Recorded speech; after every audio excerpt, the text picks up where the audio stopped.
Sameer Wankhede narcotics control bureau यानी NCB के वो अफसर जो शाहरुख खान के बेटे आर्यन खान को गिरफ्तार करने के बाद एक लंबे वक्त तक मीडिया में छाए रहे, अब उसी आर्यन खान के केस में समीर वानखेड़े पर गिरफ्तारी का खतरा मंडराने लगा है।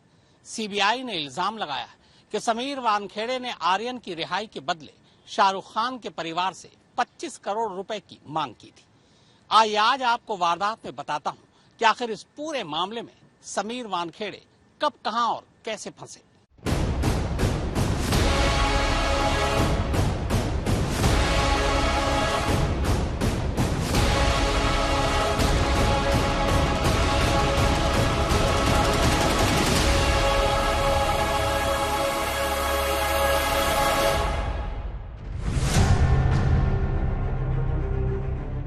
तब लगभग पूरे महीने भर तक ये सुर्खियों में थे।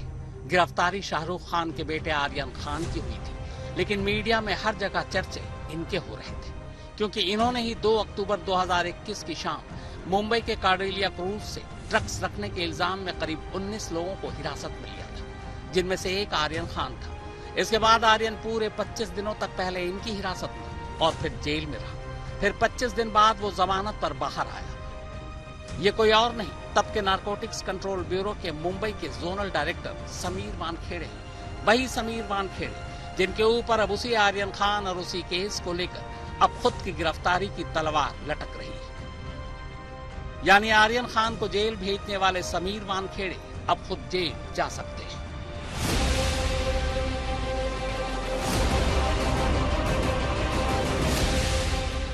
पर सवाल यह है कि आखिर समीर वानखेड़े ने ऐसा क्या किया कि सीबीआई खुद उन्हीं के पीछे लग गई। आखिर एक सीनियर सरकारी अफसर अपनी ही एक सरकारी एजेंसी के निशाने पर कैसे आ गया?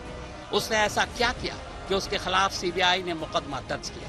और सबसे बड़ा सवाल ये कि आखिर ये सब किसके इशारे पर हो रहा है? तो चलिए आज आपको समीर वानखेड़े के खिलाफ दर्ज केस और आगे होने वाली कार्रवाई की पूरी इनसाइड स्टोरी बताता हूँ। तो शुरुआत आखिर से करते हैं। 11 मई को सीबीआई एक एफआईआर दर्ज करती है। ये एफआईआर कुल 5 लोगों के खिलाफ है। ये 5 नाम हैं। 2008 बैच के आईआरएस अफसर समीर वानखेड़े, एनसीबी के 2021 के सुपरिंटेंडेंट शिव विजय सिंह, खुफिया अधिकारी आशीष रंजन, केपी गोसावी और सामिल डिसूजा।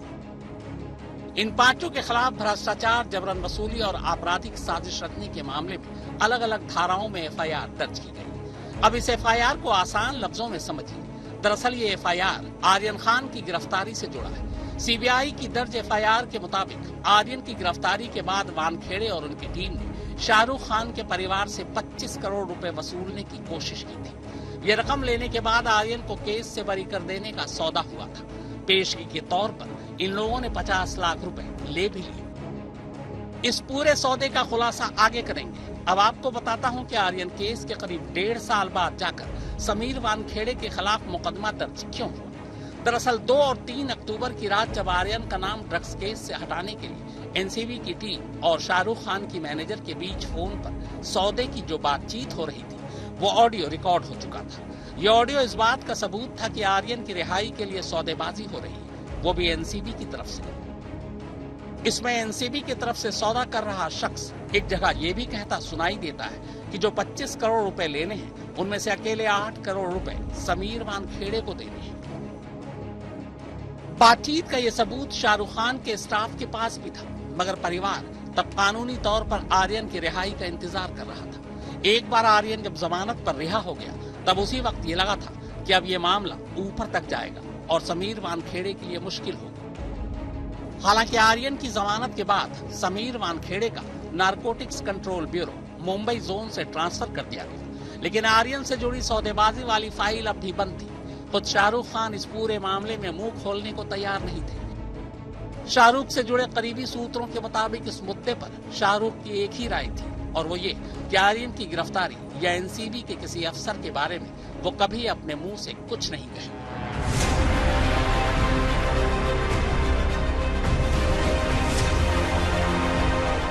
आर्यन की रिहाई के लिए 25 करोड़ की सौदेबाजी वाले ऑडियो का सबूत शाहरुख के करीबियों के पास मौजूद था। सूत्रों के मुताबिक दिल्ली से करीबी रिश्ता रखने वाले एक बड़े एक्टर ने शाहरुख खान को इस मामले में दिल्ली तक अपनी बात पहुंचाने के लिए किसी तरह मना ली। इसी के बाद उस एक्टर के साथ शाहरुख दिल्ली पहुंचे।